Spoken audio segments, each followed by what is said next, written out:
IPL ইতিহাসে কোনো ম্যাচে একজন বোলারের সর্বোচ্চ রান হজমের রেকর্ডটি এতদিন ছিল বাসিল থাম্পির।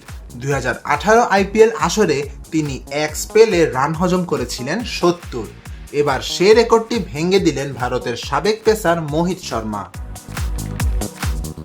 আইপিএলের চলতি আসরে গুজরাট টাইটান্সের হয়ে খেলছেন মোহিত। গতরাতে দিল্লি ক্যাপিটালসের বিপক্ষে মাঠে নেমেছিল গুজরাট, যেখানে শুরুতে ব্যাটিংয়ে নেমে দলীয় 224 রানের বড় সংগ্রহ দাঁড় করায় স্বাগতিক দিল্লি। গুজরাটের বোলারদের মধ্যে 4 ওভার বোলিং করে সবচেয়ে বেশি 73 রান হজম করেছেন মোহিত। বিনিময়ে একটি উইকেটও শিকার করতে পারেননি। বাজে পারফরম্যান্সের এই রাতে নিজের নামে করে নিলেন বিব্রতকর এই রেকর্ডটিও।